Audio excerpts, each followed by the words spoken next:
computer.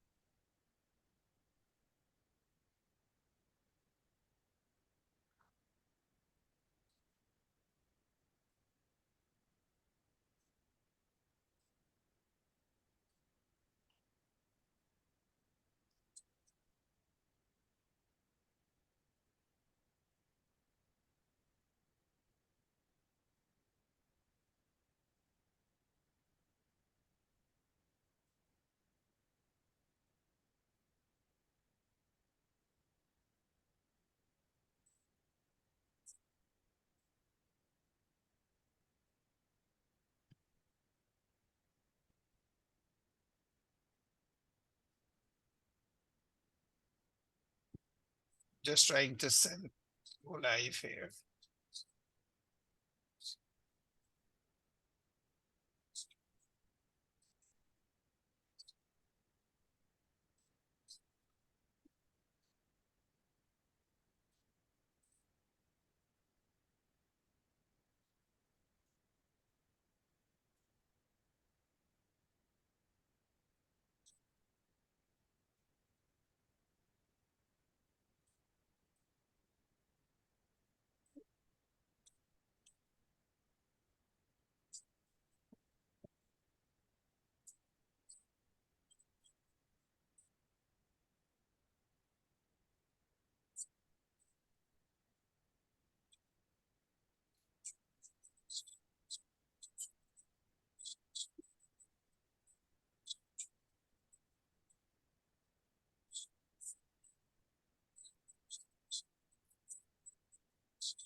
It's not allowing me to save on any one of the pages. I got a message that said that we were live streaming. Yeah, but here we are. What page is on Facebook. Yeah, it says we're live on Facebook. it does? All right. Can you guys, one of you, copy the URL and paste it in the chat?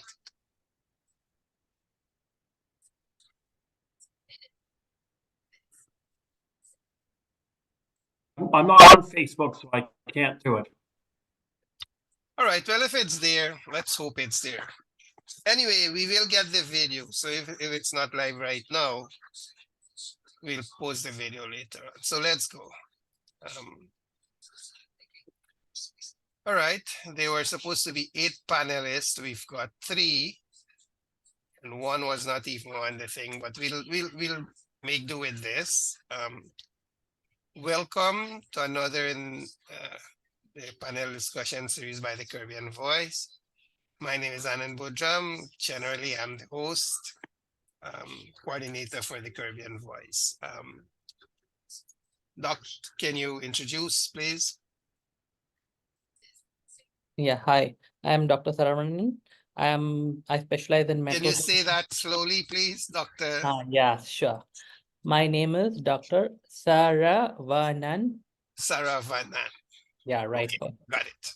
Saravanan. I'm basically from India, but now I'm at Boston, like in Harvard Medical School, doing my 3rd master's in global health delivery, which is kind of more of a public health program. So I'm just trying to, my research focus or my kind of project, which I've been currently working and previously working is on mental health. So I'm just trying to link how climate change is really affecting mental health to a great extent. I mean, all of us would be very familiar, like climate change is one of the global threats, and it's one of the major reasons for an NCD, like non-communicable disease, which is called having a lethal range of around close to 75%. So I think that's kind of less talked, especially where I come from, like a low middle income country. And many other nations, I mean, there are very few countries which are really talking about that. And I mean, not talking, we have been talking, but literal evidence-based research is very less. So I'm trying to create an evidence-based research with my project, especially focusing on the vulnerable communities. My focus is on mothers and children and disabled. So just trying to understand like how climate change is really affecting them, apart from the so-called your socioeconomic and the broad standards of having all these factors. So this is going to be like other dimension, giving you a new dimension to what exactly happens. And the end of the day, the broad picture is we talk about maternal deaths, which usually talk about only the physical health of the like the mother's healthy or not, and she dies. But no one talks about the mental health, which is leading to death. So there's no country till date which has talked about maternal death because of a non-physical condition like mental health or something induced by mental health. So I'm just trying to create a base for us to think about even mental health really matters, and mental health along which is triggered by especially environment change, especially where I come from is a tropical country with you have pollution like throughout the year, like there's not even a single day without air pollution and heat stressors. So I'm just trying to analyze how these are contributing to it. So just trying to understand the maternal death are not just due to physical, but even mental health is one of the leading causes. So just trying to create a base, evidence-based research for that. So that's just a little about me. Yeah. Thank you. Natasha? Hello, Natasha D'Arcangelo. I was a Ganesh before I got married. And I am a licensed mental health counselor. I live in Orlando, Florida, and I am licensed in Florida, Oregon, and Washington. I currently serve as the Director of Clinical Services at Lakewood Residential Treatment Center, which is a behavioral health nonprofit. Here in Orlando, we work with folks diagnosed with severe and persistent mental illness like schizophrenia, schizoaffective disorder, bipolar disorder. I am also the proud owner of D'Arcangelo Counseling and Consulting LLC.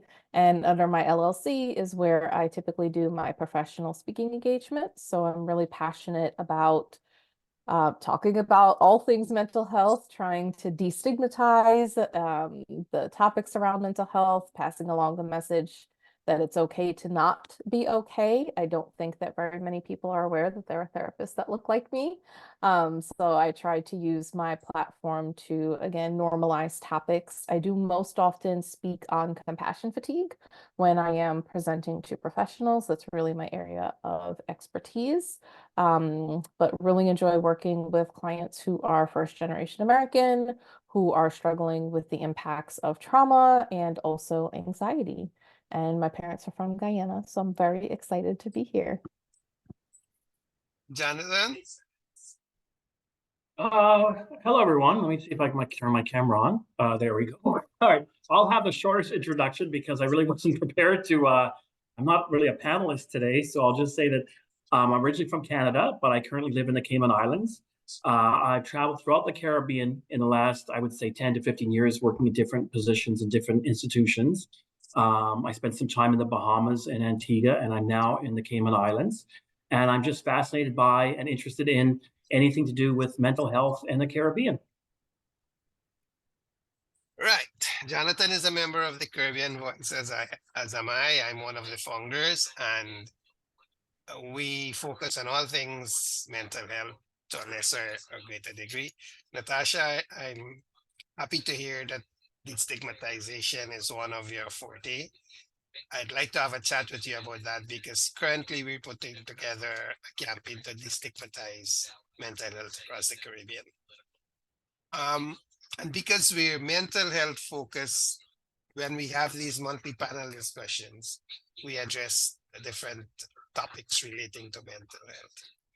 The idea of climate change and mental health as a topic that we should look at came about based on a number of factors, many of which were raised by Doc.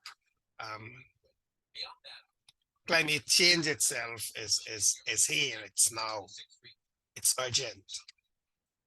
And in most of the talk about climate change, there is a tendency to either not include in the discussions the mental health component or to play it down.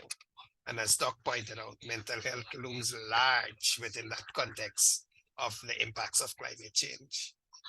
And in the Caribbean, where there is not a lot of talk about climate change at this point, when it really should be, because the Caribbean islands, a lot of those islands are vulnerable. And the projections give some of them a lifespan of 50 years or so before they go down, before the sea takes over. So that's a now kind of situation. The capital city of Georgetown, for example, in Guyana, is estimated to be covered by the sea by 2050. Of course, it's below sea level right now, protected by the sea walls, but if that water is going to rise above the current sea wall, it's going to be a problem to build sea walls that are higher, because then they become weaker. So one of the things we've been pushing in the Caribbean Voice in our lobbying is that climate change needs to be factored into everything you do on the one hand, and it needs to be analyzed with respect to its impact on the other. So with that being said, Doc, I want to start with you in your research and whatever else you've been doing. Would you be able to tell us what are the mental health issues that arise or have arisen out of climate change? Yeah, I would be happy to explain a little more on that. So talking about mental health, like we just talk about how climate is really affecting it. First and foremost, we talk about the air pollution. Air pollution is something which is, especially the particulate matter like PM 2.5 is something which is prevalent, like that's one of the most triggering factor. So when talking about that, it kinds of an irritant, especially in your oral or oropharyngeal region, which is kind of in turn triggering your brain. To make it more simpler, which is kind of making you irritated. As a result, you end of the day, the quality of work you do is kind of affected, and your productivity is affected in a simple in other way, and you just have your mental health has been affected to a great extent. And next, talking about the heat stressors is something which, especially like either you be in a coastal region or in a heat island region, I mean, whichever sector you belong to, heat is something which is kind of increasing day by day, which as you see, like the temperatures been kind of increasing across the globe. So that is kind of having a lot of effect, especially in the vulnerable population, I would say. Like, I mean, on a general, it happens to everyone, but the current data says the vulnerable population are affected doubly compared to the normal population, and especially mother and child, or especially people who are in a closed environment. And even WHO, what they usually state is like, they talk about like, how do you handle climate change? To a great extent, there are a lot of flyers and a lot of documentation which is done. They talk about how do you handle your heat stressors inside an office, inside a school, office, your other environment, but nothing till date, even WHO has not talked about how do you protect yourself from inside a home. And home is where a mother and child or anyone of the fact would be spending most of the time, at least the nights are usually spent at home. So no one ever talks about it. Even the WHO has not addressed that issue, talking about how safe is your home.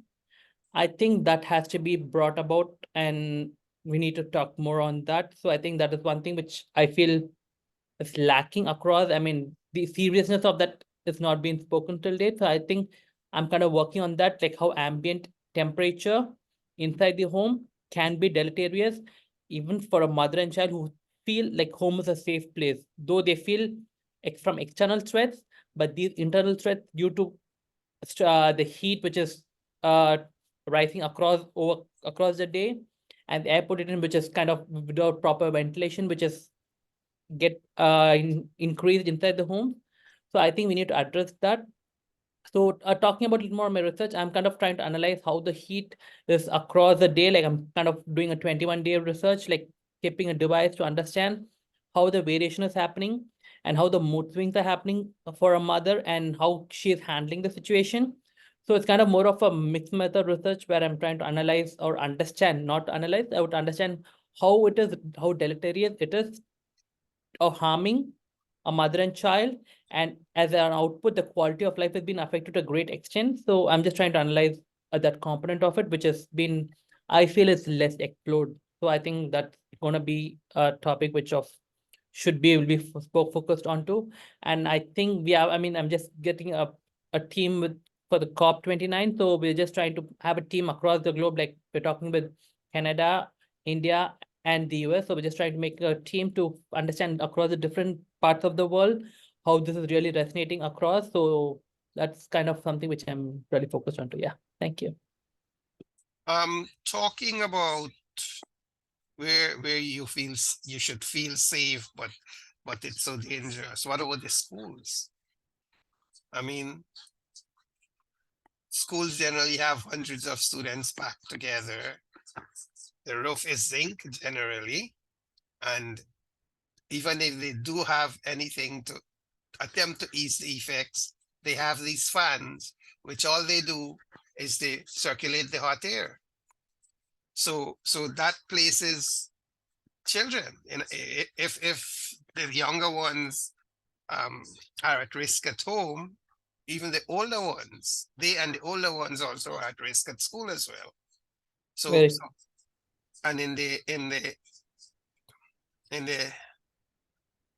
developing countries, for want of a better term, like the Caribbean, places like Bangladesh, most of Africa, Latin America, schools the roof do not have a second layer to buffer the heat, and they don't have air condition.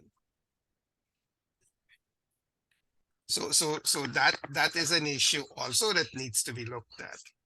One of the things before I get to that, Natasha, in your professional practice and in your interactions, have you come across mental health cases that are related to climate change?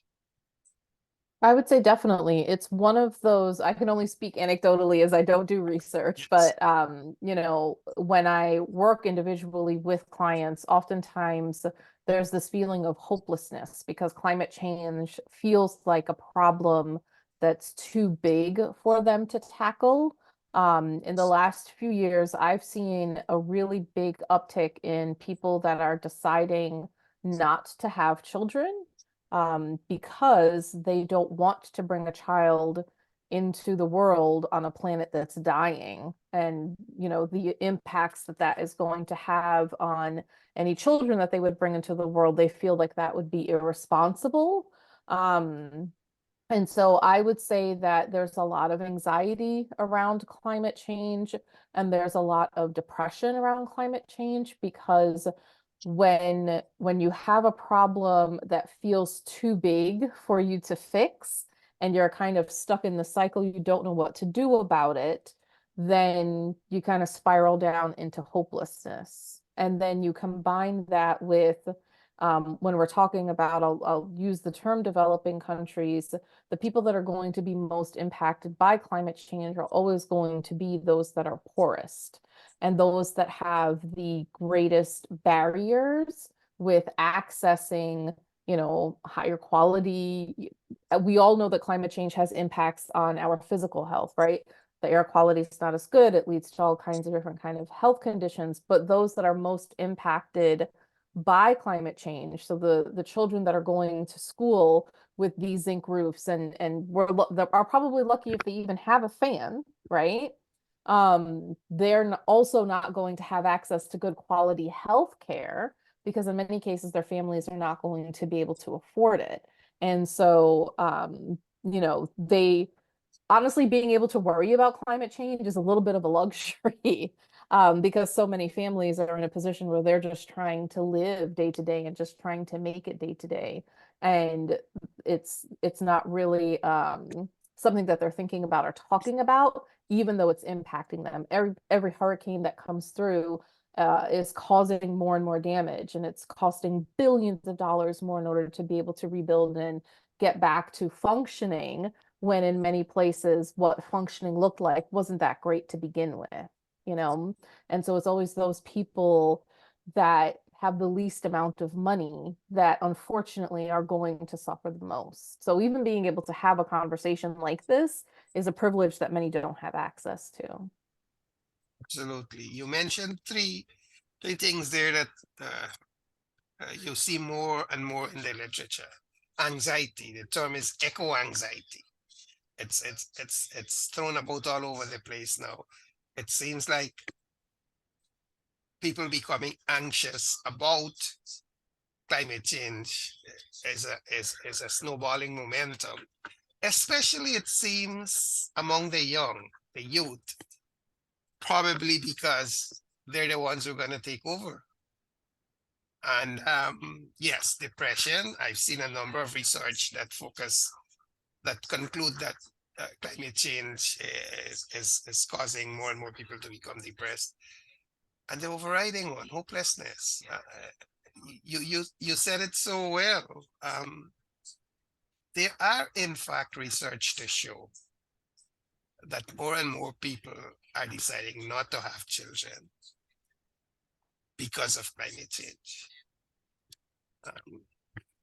Is there anything you want to add or ask, Jonathan?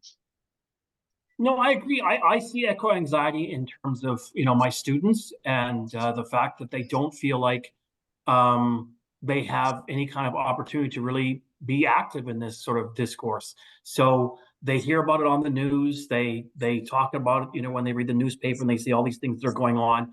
But there is a general sense of helplessness because A, they're young, so they don't feel like they're in a position to initiate change or serve as catalysts.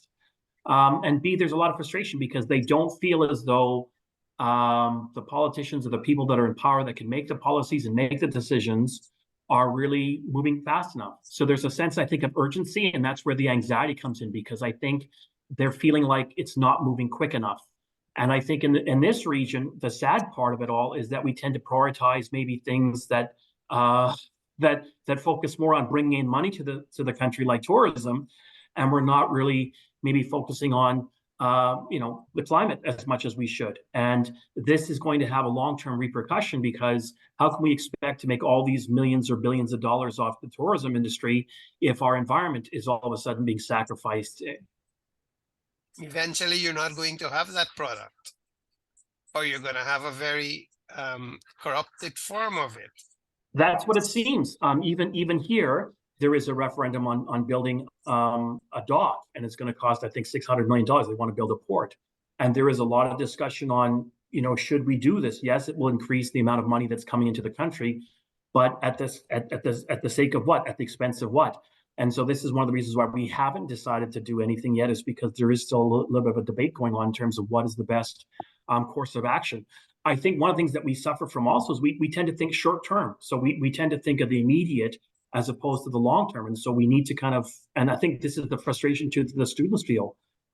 They feel like there's no sort of long-term vision. It's all about immediate, immediate money coming into the country, and there's no long-term plan that they see that's in place. Well, last year, the oil industry invested more money, or more money was invested in the oil industry than ever before. And at the rate at which investments are going this year's investment might surpass last year's. The head of Exxon said at some meeting that we are here to make money. Nothing else matters. Guyana is a perfect example.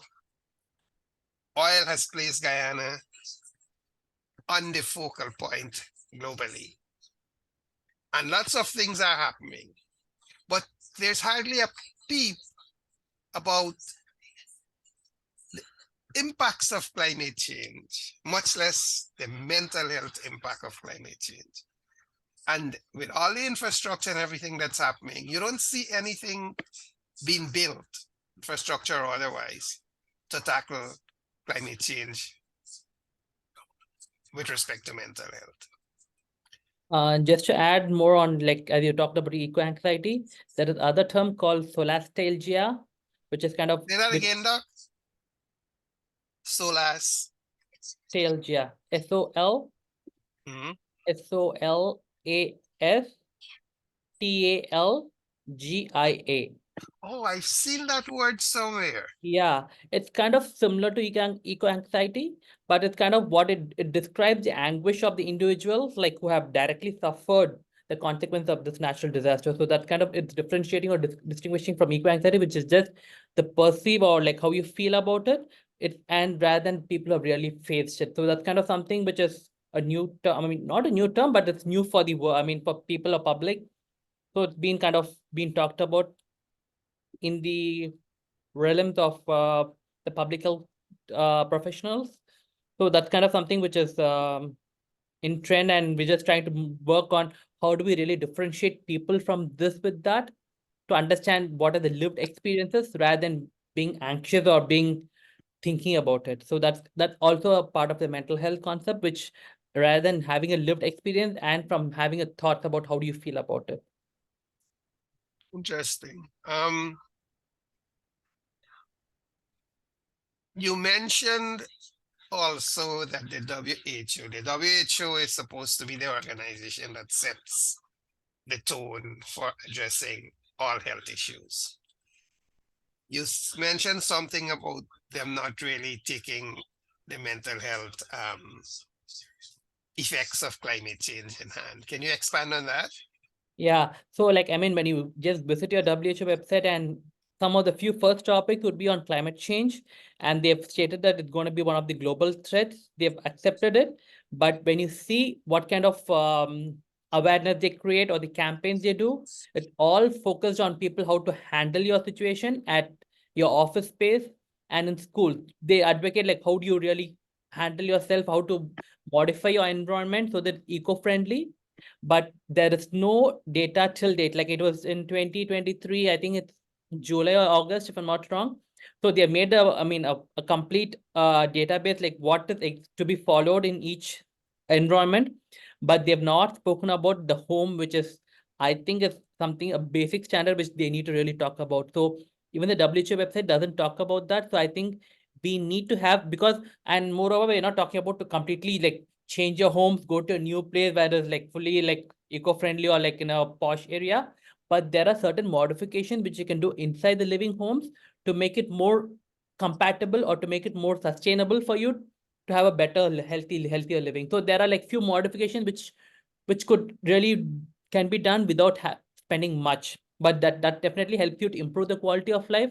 So seeing seeing the weightage of this, I think adapting ourselves to a more better environment rather than like completely changing the home, that is something which is not feasible, especially in either in the Caribbean or in LMICs.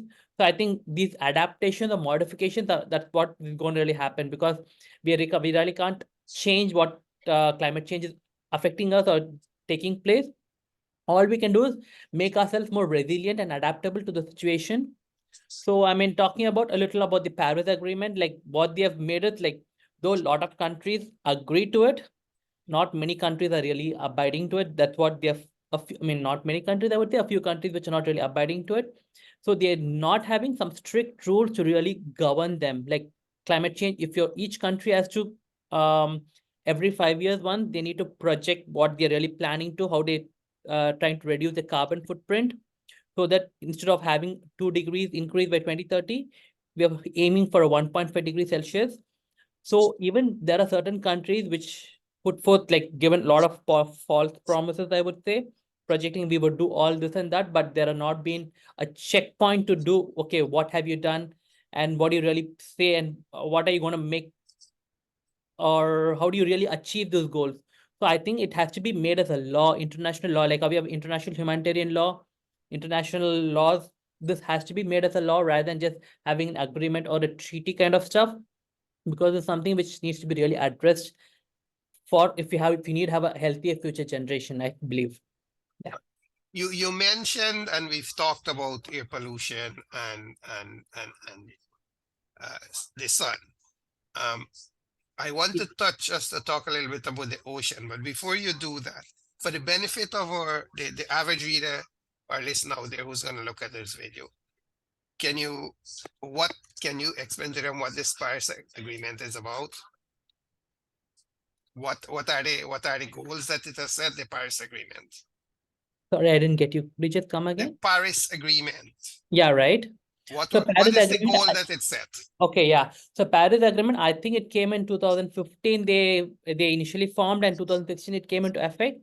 So what that says is like every 5 years, the countries which have agreed to ensure like climate change is being under control, like what is expected, like we are by 2030, we are expecting an increase in temperature by 2 degrees Celsius. So that is the maximum limit we can really afford to do it. With the current, or maybe a few years back, what we are expecting, it's gonna we're expecting about 3.5 degrees Celsius.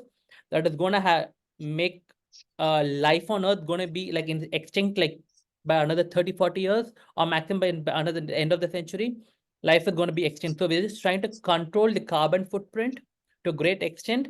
So the target is 2.5, but we aim to have at least 1.5 the maximum we're just trying to achieve, though it's quite challenging. And we have almost at what the temperature current now, like 20, I think 23 it was, 1.2 degrees Celsius is what we have achieved now. I mean, achieved in the sense we have reached. So maximum is 0.03 is what we can leverage, or we have the freedom to go beyond till 2030. So with the current scenario and the current industrialization and the policies, without strict policies, I think achieving 1.5 would be really challenging. So the maximum threshold they have given us 2, but I think even that is kind of too high, I believe. So I think, as I said, like countries should not have like policies and treaties and agreements. It should be made as an international law, so that every 5 year once, the countries which are, I mean, US also was a part of it. Then few political leaders who have like previous political leaders who just no, we are not for it, and they just opted out for it. And then again, like because of the public pressure and the other governmental factors, they again got into the treaty. So it's kind of an option for you to choose whether climate change or the climate crisis is really concern for your country. So it should not be a choice or an option. It should be mandatory. It should be a law. That's what I feel. So I think that has to be done, which is going to have at least a check rather than being an optional one or kind of an elective thing to you to think about. Hope it made sense. I mean, did I answer your question? Yes. Yeah. Absolutely. The oceans. Yeah. It's all interconnected. Yeah, of course. Like as the temperature increases, let me the set it. So I want you to address this. The strongest one, faster melting ice, rising sea level. In there's Bangladesh, for example, I was reading the other day. The communities along the shores no longer have good drinking water. because the salt water has mixed with it. So in fact, in some places, I think the government is now setting up desalination plant. We're usually, like everywhere else, you throw a well down and you get your water. There's an island, one that I'm aware of, but I think there are a few more, but there's an island somewhere in the Pacific where most of the residents have now been moved out because the sea has taken over the land. There are very few hard points left. So there are a few there. They will probably stay there until they can't stay there anymore.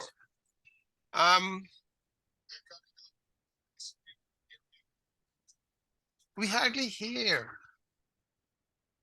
in the news, for example, or in interactions among governments and international agencies.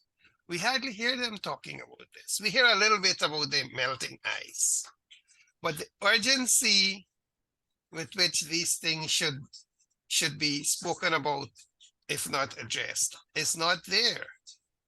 At least that's what I'm seeing. Is that what you're seeing? Yeah, very true.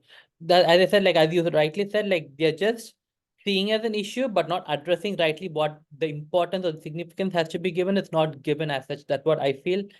And moreover, like as you talked about the rising sea levels, I mean, from a personal example or from a personal point of view, which I would say, like I come from a coastal city. So we had like a lot of monuments which are constructed across, I mean, shoreline, and we have lost many of it. I mean, I come from India, South India, so we had like a lot of shore temples, and we've just lost them over the ages. Like just within my age, like when I was a kid, I saw a place, and now it's not there because it's underwater. So just a span of 30 years, if things are just changing to a great extent, think about how much of loss we're expecting to happen in a couple of more years. And one other thing I just wanted to talk about, I mean, it just expected to happen. I think Africa, like across the, I mean, so the coast of Nile, there is an expected to the southern part of Africa or the other side of Africa is kind of getting splitted because of the tectonic plates.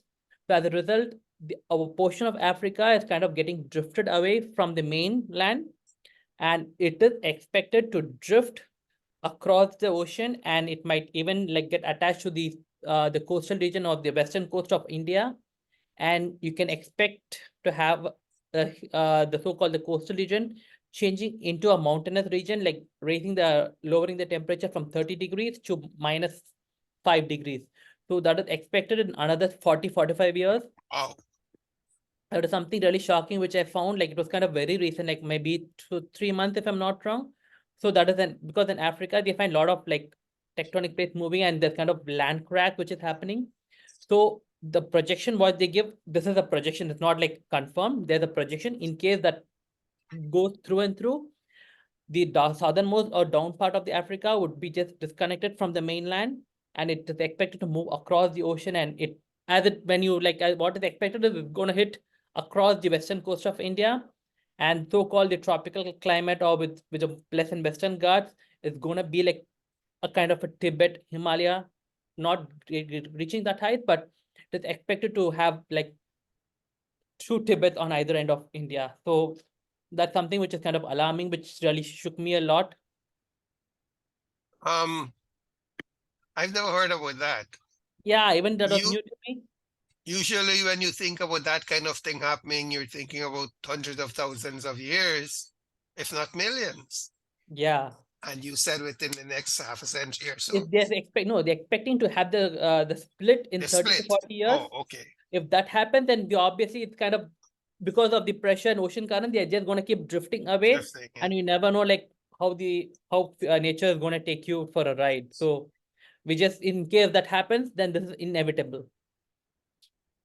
Well, that's one of the things about climate change is that things are happening now within years that make it foreseeable future. I talked about Guyana and Georgetown, for example. Natasha, Trinidad, how high is it above sea level? Do you have an idea? I do not know. When last you went back? So I'm not, my family's not from Trinidad. I only went to Trinidad Oh, once you're when we from had a Guyana. layover to Sorry, Guyana. sorry. I've seen the Okay. seawalls in Guyana. Right, I yeah. worry about them. Trinidad, most of the Caribbean nations are islands. And I don't think very many of them, except for the few that have mountains, are high above the sea level. So there is a very strong, if things continue the way there is a very strong, what's the word I'm looking for? Indication that parts of those Caribbean nations are going to end up under the sea by the turn of this century. Jonathan, you know anything about that? No, but I can say that what's really alarming is the fact that we do have the number of storms, the number of hurricanes, and the intensity of them within the region has increased, over the last 5 to 10 years, and this is causing a lot of concern for, like I said, the younger generation, but also everybody. The scary thing is that people tend to just treat it as like something it's just natural. So the hurricane season here starts in about July and ends around November. And as I say, the frequency of the storms and the intensity of them is definitely picking up, but people just tend to sort of brush it aside and they don't really realize that this is a direct result of climate change. Yes, I was just gonna say that, and it's going to continue. They're going to be bigger, they're going to last longer, they're going to be stronger, and they're going to be more destructive. And talking about the storms, I think everyone should be familiar, like the Dubai, what happened, like the Middle East, which is Yes, never expected. They usually create artificial rain for them to have somewhat, to have some shower.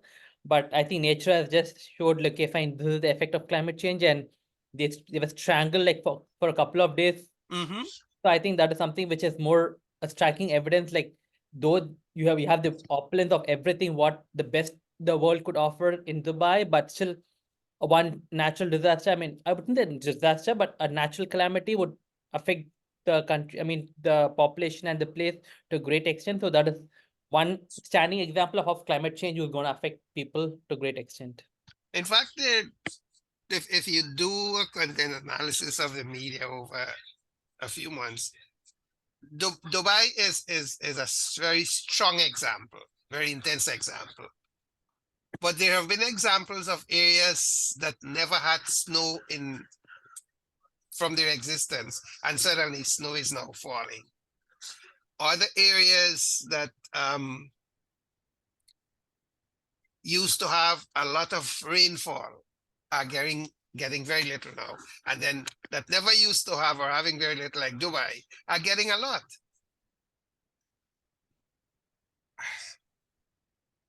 What is climate? I mean, among all the other things, we've talked about the physical effects. We've talked about mental health effects. But it seems to be upturning all the weather patterns, doesn't it? I think kind of going back to the news piece, one of the things that I think keeps it not at the top of everybody's list is because we have a 24-hour news cycle, climate change is not particularly glamorous. That's not what's going to drive ratings. That's not what's going to drive people to watch. It doesn't keep your attention. And so, sure, everybody knows it's out there and it's a thing, but it's not going to keep people wrapped like the way things are unfolding in Gaza, for example, right? Those things tend to get more attention, but I don't think that there's any attention being, or not very much attention being focused on the fact that right now, in this very moment, there are millions of displaced people because of climate change. They are climate change refugees. Yes. And when you talk Yes. about the impact of being a refugee on your mental health, I mean, that's huge, right? And it's as traumatic as fleeing war-torn Ukraine. It's as traumatic as living through a genocide in Gaza, having to leave the place that you've known and loved your entire life because it's now under the sea, because a hurricane came through and wiped everything out that you've ever known, and you've lost everything. You're now starting all over again. I just don't think that it's as glamorous is the word that comes to mind. I don't know that it's the right one. But I think because it doesn't, even though it is here and it's now and it's immediate, the news cycle does not treat it as such. And so it tends to be just like, yep, climate change here, it's a thing, but that's pretty much as far as it goes. It doesn't drive ratings, right? And it's all about money. True. And just adding on to what Natasha said, I feel like, as you said, like rightly point out that like climate change is out there. So that's the perception which everyone have, like somewhere it's not going to affect me, it's just happening somewhere outside. So that's the major perception which we need to change. Outside is somewhere, it's not there, somewhere which is far away, distinct or disconnected from you. It is just you who is going to face it. So I think that perception has not been understood even by the media or the government. I mean, to some extent, the government, they just feel it is something which is a third component rather than just seeing it as something which is very near and dear, which is happening. So I think that is one thing which needs to be addressed first. And talking about, as you said about point about Gaza, yes, we talk about Gaza more, right? Because it is kind of looks fancy and it's kind of attracting because of so-called the empathy or sympathy factor, which we feel, okay, we feel those images which is happening, the cries, the death. So that is kind of driving us towards it, I feel. So that is kind of the attractive factor there. So we feel more connected towards that rather than something climate change, which is causing so much of other issues, which is a slow process, which is not typically visible, I would say, but gradually it happens. So I think people don't find it more attractive towards that, but they feel attracted towards talking about something which is more hot and happening and death, crisis. So this is kind of something which is attracting people, I feel. I think that's something which is the shift of what we thought processes is very important, I believe. Yeah. I don't know. I mean, you and I live in the United States. There are houses in California that have been reclaimed by this, that have been claimed by the sea. There is land in New Jersey that has been claimed by the sea. We're seeing forest fires like we've never seen them before. And the literature and the research says a lot of it is due to climate change. We're seeing an increasing amount of storms in the US. We talked about the storms in the hurricanes in the Caribbean, but in the US, we're getting all these, whether it's winter or not winter, you're getting all sorts of different storms, increasing numbers and increasing intensity. So I understand not glamorous, not sexy. I used to say that two things about mental health. It doesn't exist within people's comfort level, so they don't talk about it. And it's not sexy, so they don't talk about it. In terms of how do we begin to deal with climate change with respect to the urgency that it needs to be dealt with.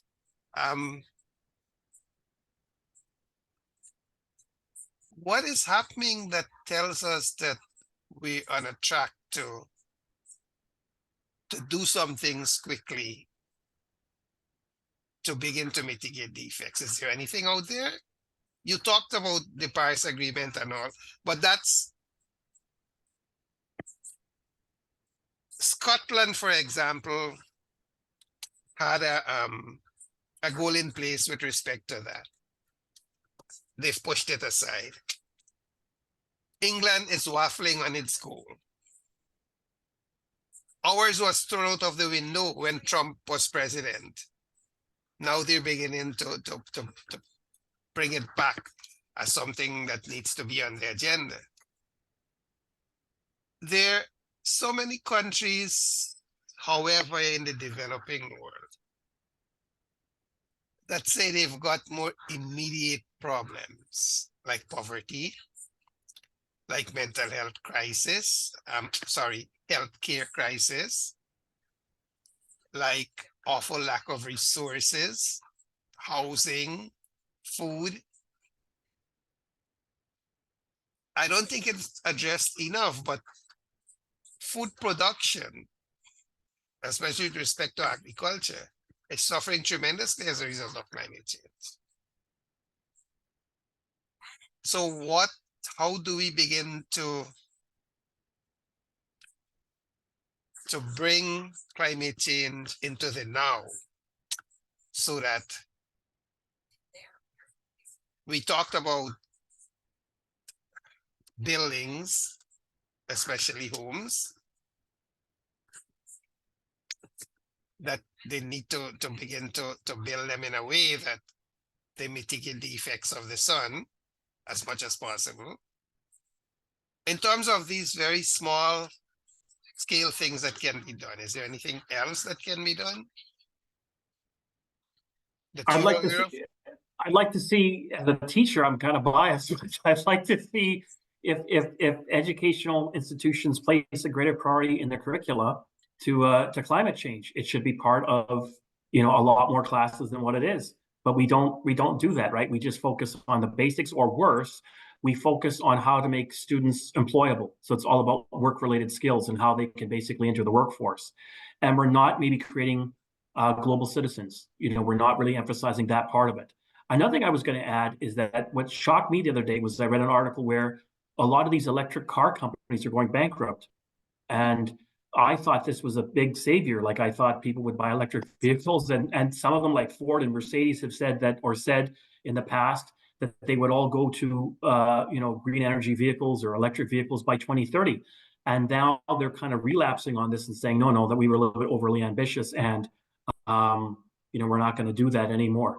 And so this is another problem as well, because I thought it's a problem because we're going back on some of the plans that we had, and people seem to be preferring their gasoline-powered vehicles.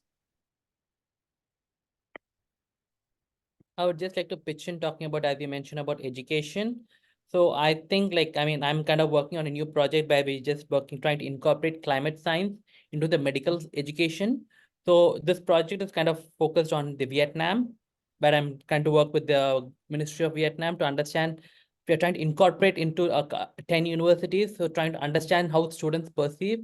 So very few studies have been done, or literature, or maybe living studies talking about evidence which talk, or database which say that very few countries are really addressing that, such as US and Canada are trying to incorporate climate science as a mandatory part of into the curriculum, rather than being an elective workshop or elective programs, or a short workshops, or a one-day program. So I think Canada and US have been trying to incorporate, and especially Stanford is doing really great. I mean, they just introduced a program which is part of the curriculum rather than being an elective for them to take. So I think this is one of the welcoming things to talk about. And there are, in case if you see for any evidence-based, there's hardly like 5 to 6 total literatures across the globe, which really talks about the evidence, like how people perceive, especially the education point of view. And I think a healthcare profession should know how climate is going to affect the health to a great extent, including a mental health. So I think that is something which is very welcoming. And when we had like the initial surveys just started rolling out among the students in Vietnam, so they feel like they are welcoming it, but they are very open enough to say they are literally ignorant about how it really affects them, or how it can translate into a healthcare issue. Though they perceive, okay, fine, they understand, okay, there is something going on, and they need to understand it a little better to make their medical education or a more holistic approach, because the future is what they think about. They're treating a patient today so that they are healthier tomorrow. But with the climate crisis, they are unsure how to handle the situation, which is kind of changing each day by day. So we're just trying to work on a massive project which talks about incorporating this climate science as a part of the curriculum rather than being an elective. So I think that's one thing which every other country should think about. Yeah. I'm thinking also plastics. Not only are plastics everywhere, but research keeps coming up with ways in which it affects us all. And then there's the microplastics.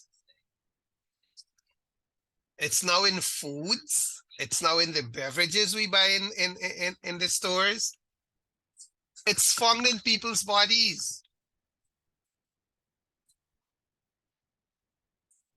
So, all right, the buildings, the education. What can we do about plastics to bring it into to now? I mean, I read of one situation. I don't know which country it was. I didn't have the time to check it out. But they gather the plastics from wherever they can, and they do whatever they need to do, and it produces. It gives them a substance that they use to make furniture. So it's recycled or cycled or whatever and becomes furniture.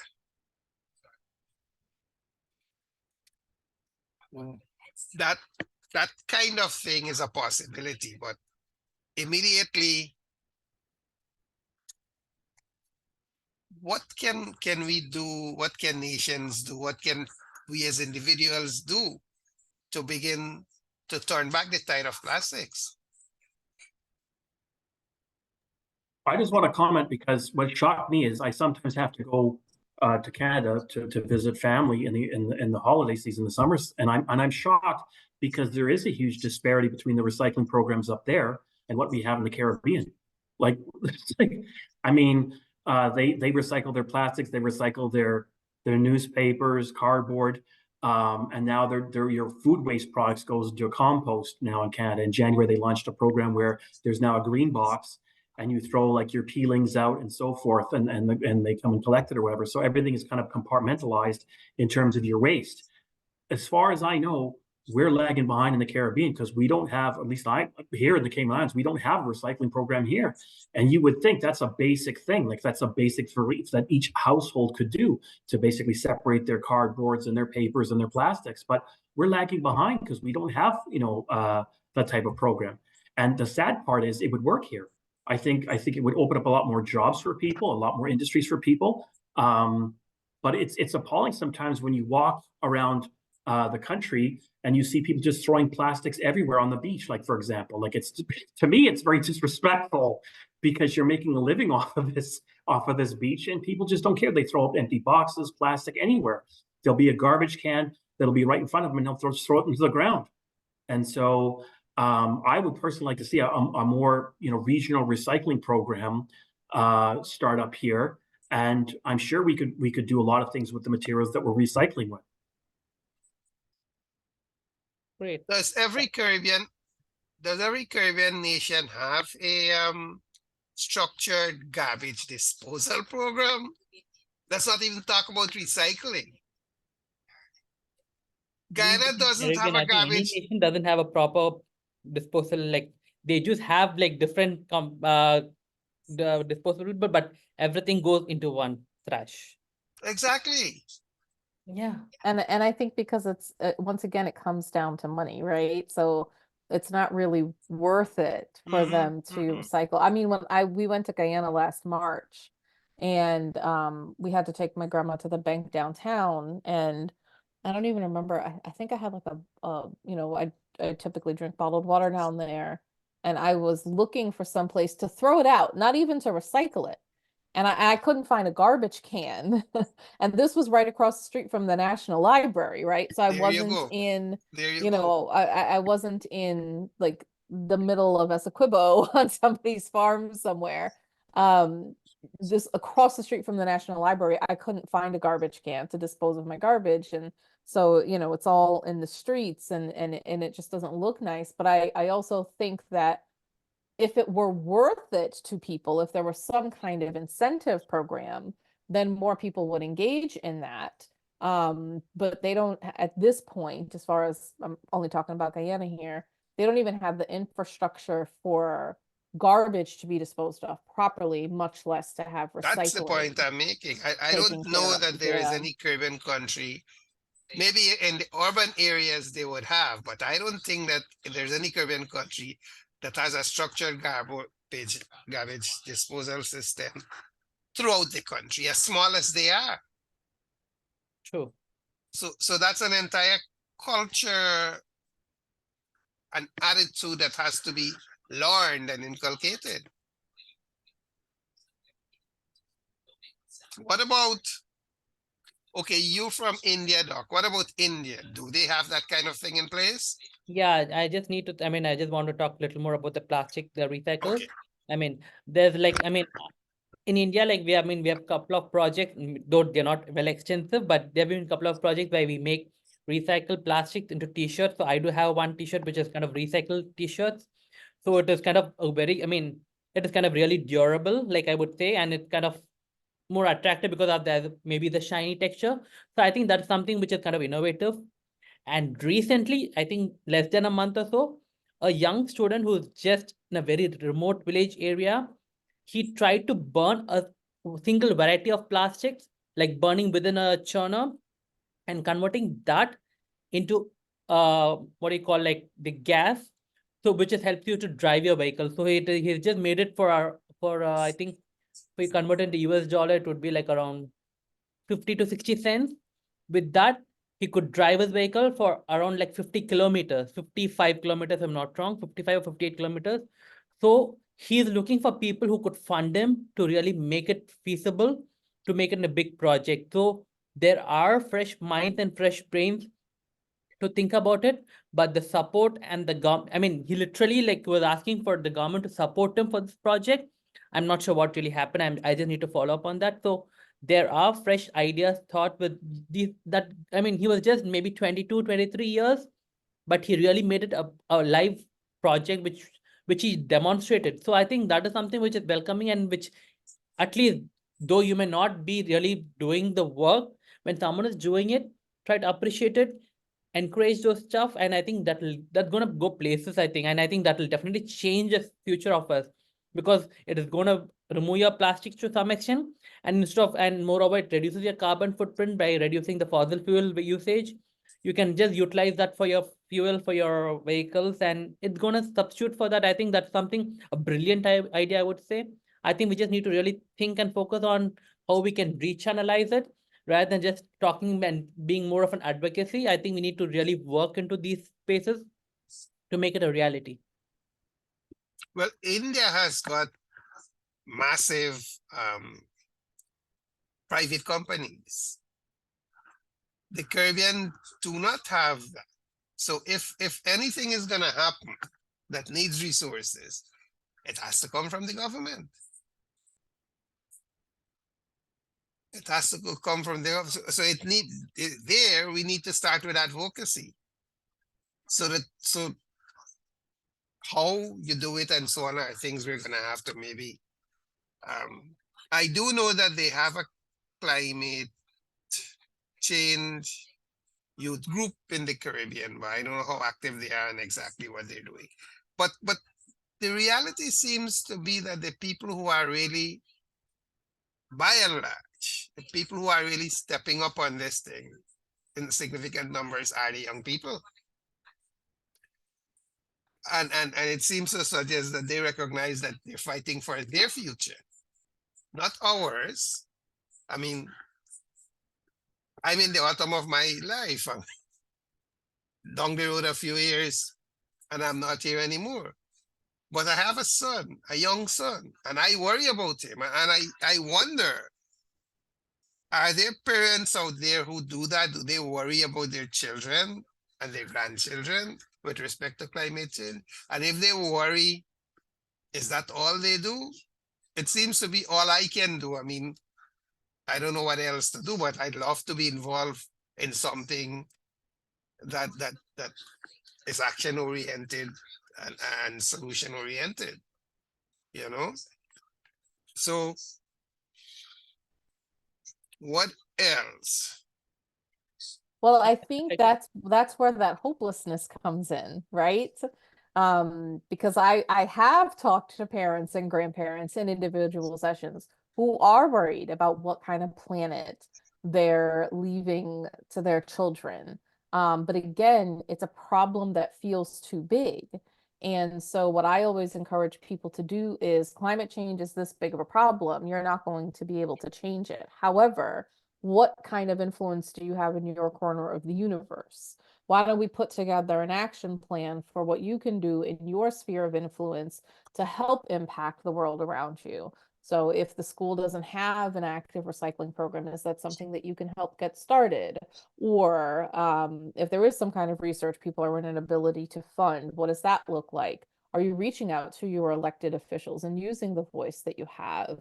So even if it's a very big problem, there are actionable things that you can do in your corner of the universe to help combat that feeling of hopelessness and feel like, yes, I am doing something to try to leave the planet better for my children or for my grandchildren. I've worked with clients who decided, I'm going to start doing a meatless Monday. I'm like, great. There's been lots of research shown that if you go meatless one day a week, that is impacting us globally. What are you doing in your day-to-day life to decrease your carbon footprint?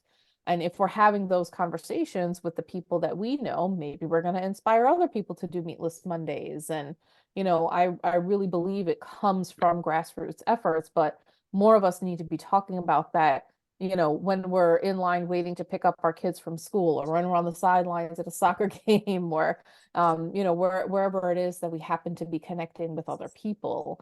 And when we feel like we can do something and we're doing something collectively, then I think change comes.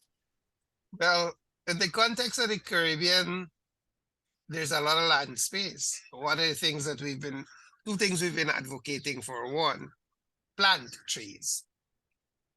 If the land is there and it has nothing on it, plant trees. And the other thing, in the same vein, there are lots of schools that have yard space, tremendous yard space that is not being used. Use that land to make the whole environment eco-friendly. Not just trees, but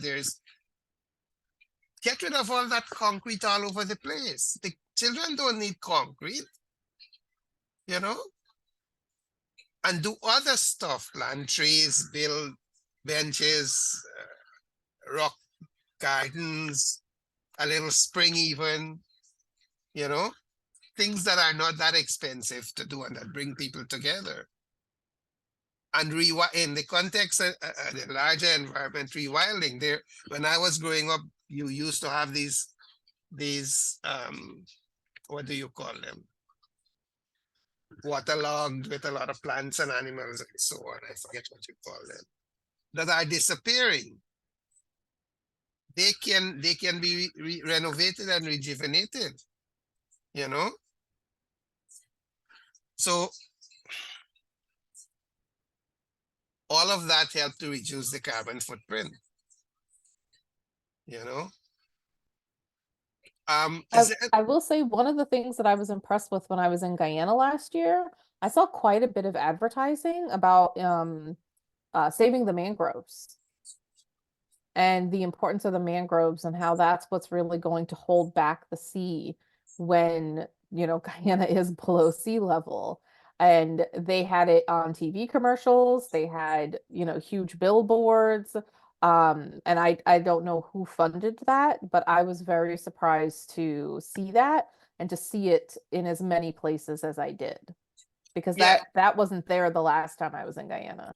They're doing quite a bit of work with mangroves across the Caribbean, but elsewhere too, places like Bangladesh and India and Southeast Asia, a lot of work with mangroves. There are communities in a lot of countries that make their entire living off mangrove swamps. So if the mangroves disappear, their livelihood also goes, and then the threat of the sea becomes greater. So yes, that is certainly one thing that Caribbean countries can snowball with respect to what they do. But again, a lot of it goes back to political will, and the politicians will say, well, we don't have the resources. What we have is needed for things that are more immediately urgent than climate change. I would just like to share one thing. Like, I just saw a recent video, which was kind of very short, like talking about how do you talking to the youth, asking like, what do you really want to be in the future? And many of them answered like, yeah, and they really understood what climate change was and they're kind of undergrad students, I would believe. So they felt like, see, you're leaving a land like this So what do you think my future would be? So rather than just telling like I want to become a doctor, engineer, or a scientist, there are a lot of talks talking about like if you're going to leave the earth like this, and why do you foresee myself to have a healthier life and healthier space to live? So there are a lot of young youth advocates talking about that. I think that is something really welcoming, and I think that has to be propagated, as you said, like apart from education, that advocacy has to be taken through right from schooling till college or any education, formal education. I think that has to be there. I think that will definitely will drive people to change, especially the government. And I think having these youth advocates or people who are really talking about that should be at the table along with the government when taking decisions. I think that will have a say in what the government takes rather than just the people like the government officials just sitting in a closed room talking about what they want to do. They need to have people who are working in the field or the ground and youth advocates to be a part of the so-called the discussions or the policy reforms they're making. I think that will definitely have an impact, I believe. So I think that one thing should be welcoming by every other government, I believe.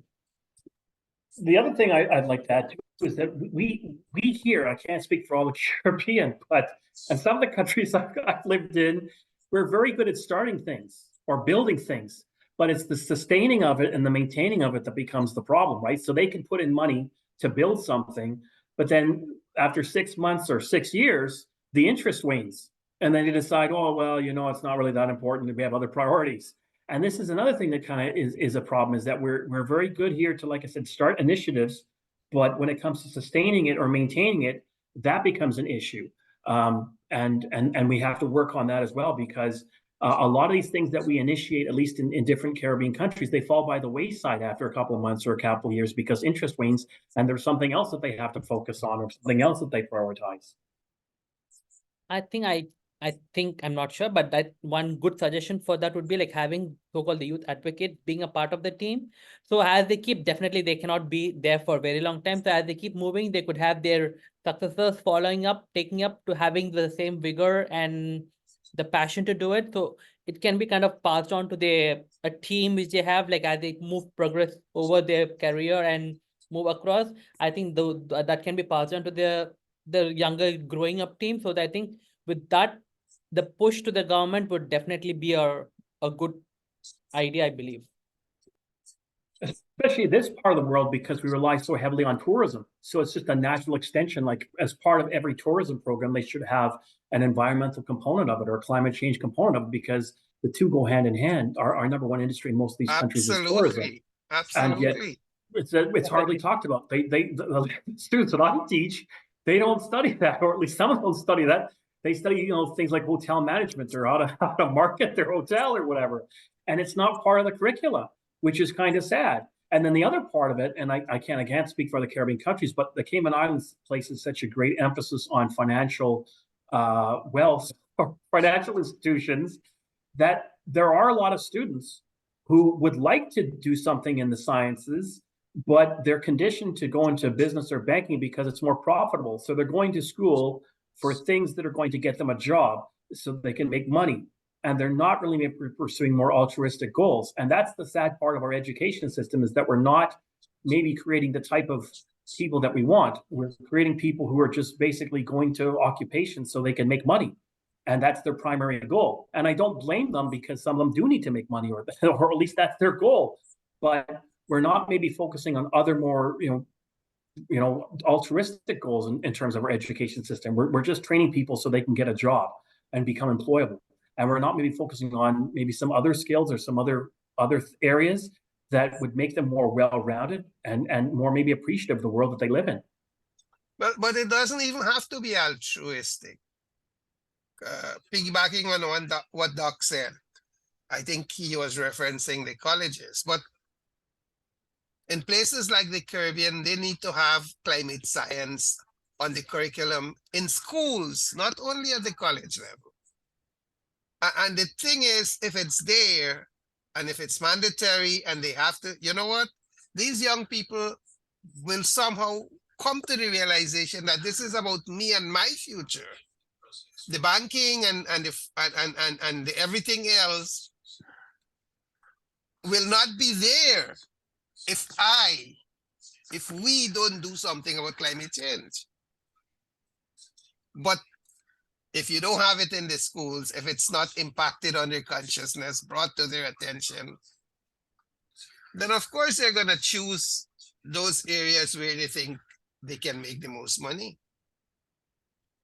So I guess what we need in places like the Caribbean is an ongoing lobbying effort to get governments to start thinking about introducing climate change science in the schools. And maybe it's the same thing in developing countries everywhere. I mean, whatever the resources you have, you still have to take some of that, because this is about the immediate future, not the future 10,000 years from now. And this is about and your children's future and their children, my grandchildren. This is what they're going to be faced with. Because as Doc mentioned, the changes that are necessary are traveling too slowly.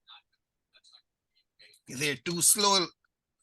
They got to be speeded up, and to be speeded up, there have to be more people and more resources in the mix. I wanted to mention one other thing, and this is where maybe the science can come in. I read about discovery of some organisms, I don't know if they're bacteria or what, that they found feed on the plastic. They feed on the plastic. I didn't So get you. organisms that feed on plastic. Okay. I don't know if you've heard about that. They feed on the plastic, and therefore there's some research in a couple of places going on right now to see how that can be capitalized on and harnessed Mhm. as a way of permanently getting rid of the plastic. Yeah, that's interesting. But that means that government and corporations and so on have got to be persuaded to put more money into research and development of this whole thing. But the problem we face is, I don't want to blanket coverage everything, but some of the politicians, they think so short term because they're only thinking about what they can do to Some? win in the next election. Oh, I was trying to be nice. So they're not legislating policies or putting into place policies or strategies that are more long term. It's all about, what can I do over the next 3 or 4 years of my term that is going to guarantee me to be reelected. So they're not thinking long term, and this is part of the problem, is that they're very short-sighted, and they would rather, instead of building a park, they'd rather put up a hotel, because that's going to generate more revenue for the country. And so we have to get away from this short-sightedness in terms of, like, at least with the politicians, where they're just thinking about how they can win the next election, as opposed to creating a policy that's going to impact, the entire community long after they're out of office. Well, that's the problem. Who gives a damn when I'm not there anymore? That's somebody else's problem. That they deal with it. That is the attitude that needs to be changed. When I I was also think, though, a lot of what drives that attitude is where they're getting their money from. In America, the lobbyists very much influence what legislation is getting written. So if you're getting all of this money and all of these kickbacks from these oil companies, why would you put forth legislation to make electric cars mandatory or to make solar panels mandatory? Because then all of your money from the oil companies dries up, right? So it's literally not worth it. And it's also crazy too that we don't have a strong solar program within the region when we have all this beautiful sunshine all year round.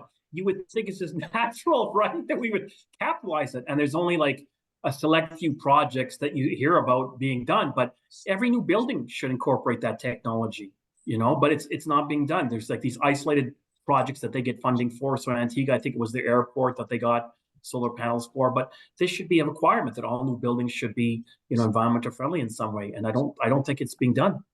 Yeah, that is another thing we've started to lobby for. Guyana is putting up so many damn new buildings now with oil money. and none of them have incorporated anything eco into them.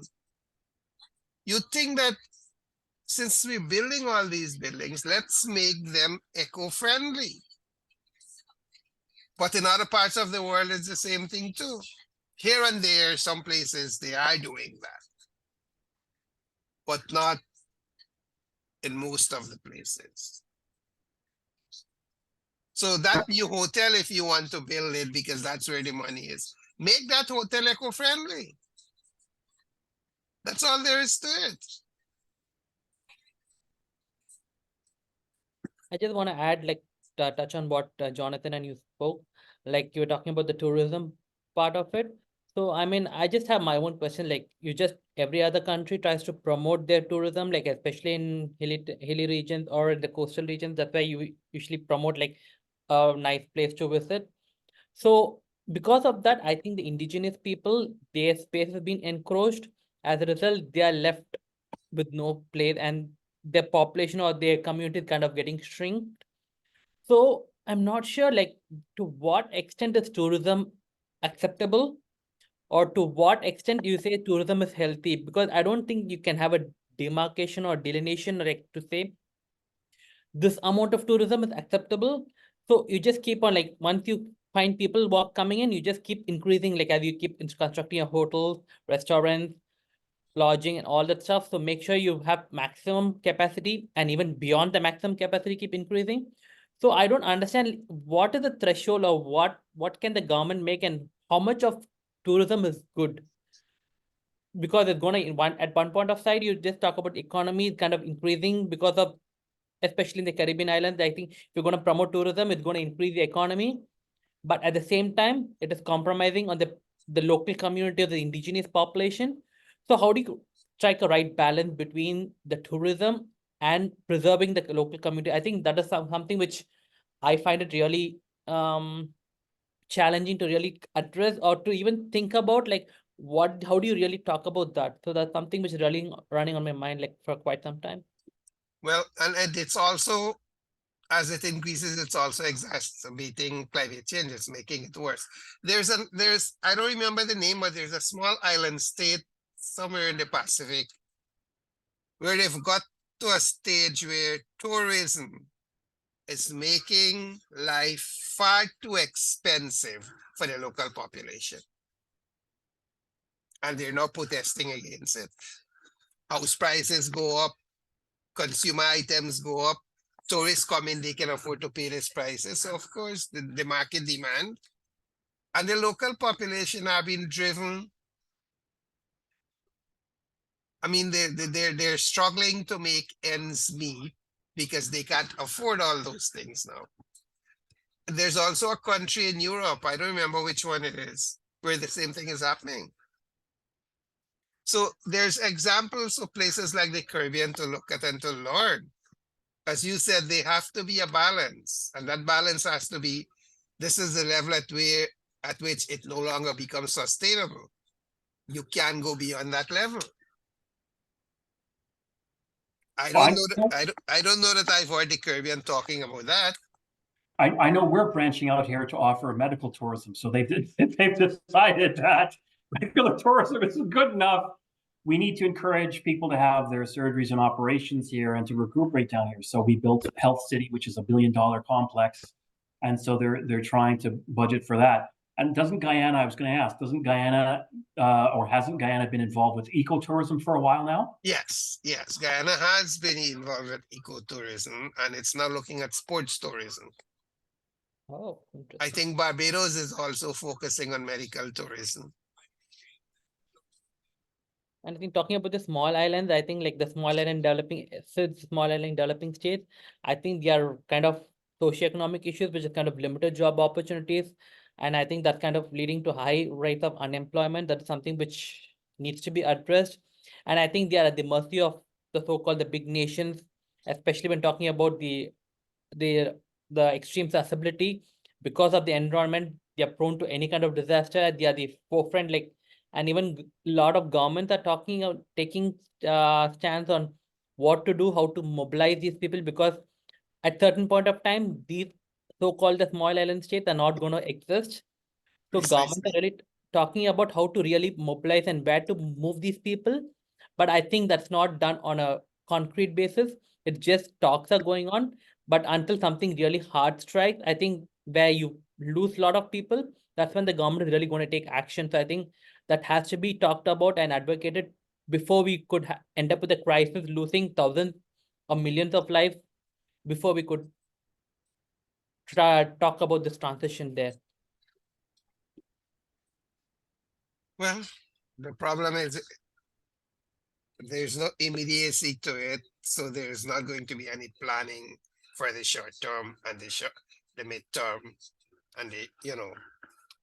and they're gonna end up with, here it is, here's all this water coming in now, we have nowhere to go, but we have no plan in place. We have no plan in place. So there is so much that these vulnerable nations need to start looking at in order to deal with it.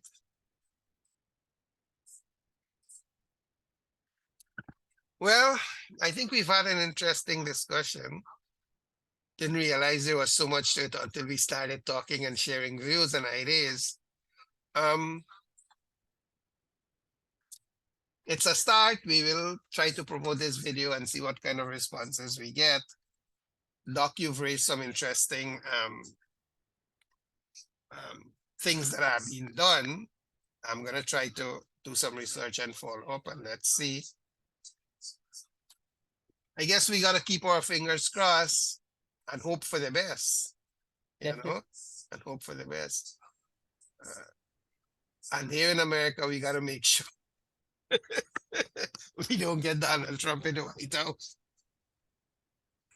Otherwise we'll be thrown back 5-10 decades. It's not looking good for him right now, is it? I mean, he's involved in all these indictments and so forth. So it doesn't look good so far. Well, the fact that he's even going to be the Republican nominee just don't get And me his started. base, his very firm base. Well, they're fanatics, right? They Nothing just take is- whatever he says. Donald Trump, they've said it that if Trump gets into prison, they will still support him and he will run the government from prison. Now that would be interesting, wouldn't it? Definitely. Anyway, any closing statements? Doc, let's start with you. Closing statement. I mean, I just feel like any action is we need to take it for today. It's nothing for tomorrow. So we just need to think, take action, react. Everything is for today, not for nothing to be thought about for tomorrow, I feel. Natasha? I would say when it comes to big things like this, especially when you're feeling hopeless or you're talking to somebody that feels like it's too hopeless, try to bring it down to your corner of the universe and what change you are able to impact, because we're all interconnected. And if you're focusing on what you're able to do, then you get to a better place as opposed to continuing being stuck in that circle or cycle of hopelessness. And it helps your mental health. Absolutely. Jonathan? Yeah, I would just echo what Natasha said. Small steps is what I tell my students. I know that it's very overwhelming when you look at all the problems that we have to face, both locally, regionally, and internationally. And so the best thing to do is really just take small steps and worry about what you can do, not what you can't do. And I think any contribution is important, no matter how small it might appear. I think there's a proverb somewhere that says a journey of 1,000 miles begins with a single step. And I think that's a really healthy mindset to have, because I think if you take care of the small things, the big things will take care of themselves eventually. Well, that's what they tell when I was doing my army training. That was they told us. Pay attention to the details, the small things. Thank you very much, everyone. And I will be in touch with you, Natasha, so we can talk a little bit. Doc, I will be in touch with Sounds you good. because I'd like to discuss a few things also. Definitely, yeah. Taking forward. Thank you And so much. Have Natasha, a I good just have night. a small question for you, if you don't Oh, mind. sure. Yeah. Mhm. So, I mean, back in my country, like we do have like so-called mental telehealth portals, which really serve. And do you think that's kind of been addressed anywhere? Because I've not seen anywhere. Like, do you see or foresee? How do you think about that? I just want to have your ideas and opinion because you've been working in it. Because back in my country, we just have so-called the telehealth portal, which typically addresses or solely addresses only the mental health issues, apart from you're talking about the physical health. So I think that's something which just should be implemented across the globe, because that's something which people can address 24/7, and they don't charge you anything. Mm. That's taken by the government. So do you foresee something which has been working anywhere? Because I have not seen anything. So maybe since you're into it, I think I just like to get your perspective on that. You mean like the impact of telehealth on accessing mental health care? Yeah, right. Yeah, so I think that that was one of the most transformative things that happened during the pandemic.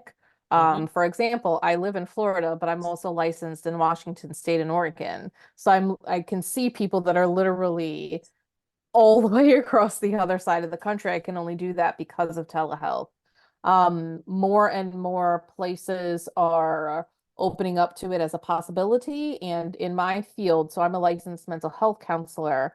Our governing bodies are the American Counseling Association, the American Mental Health Counseling Association, and the National Board of Certified Counselors. And together they're working on putting into place, we're hoping by later this year, the Counseling Compact, which if you're a licensed clinician and you apply to be part of the Counseling Compact, you can work in, I think it's up to about 30 states right now, regardless of state lines. So I think and I hope that one of the after effects of the pandemic is that people are recognizing how important mental health care is. And if we're going to get to a better place, we have to increase access to care. In the United States, we're all bound by our state laws. So if I wanted to practice in more than Washington, Oregon, and Florida, I'd have to apply to those states individually. I'd love to be able to see some kind of universal, I'd love to be able to treat people in Guyana, but I'm not licensed to practice in Guyana, although I'd be happy to see them via telehealth, right?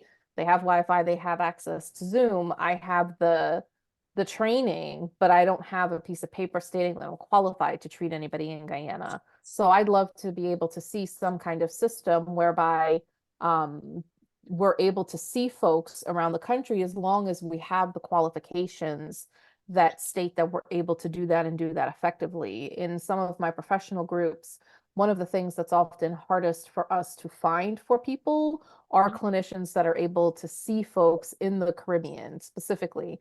I see posts all the time. I have a client that's in Barbados and nobody's responding to their post because nobody's licensed to practice in Barbados. So I think that it can make a huge impact. I don't think we're doing it correctly. I don't know if that answers your question, but those are my thoughts. Great, yeah. Hoping to see like something turns a little better. I mean, a lot better. Hoping. Yeah. Great. Thank Absolutely. Yes, that I mean that can address to some extent the resource issue, the cost issue, Mhm. and the access issue. Mhm. You know, what more can you want? So rules and regulations, always the tangled web in it all. Huh? Well, thank you very much. It's been interesting. It's been teasing. And as I said, well, Jonathan is a member of the Caribbean Voice, so he knows what we're doing. But I'll be in touch with both of you, Natasha and Doc. All right?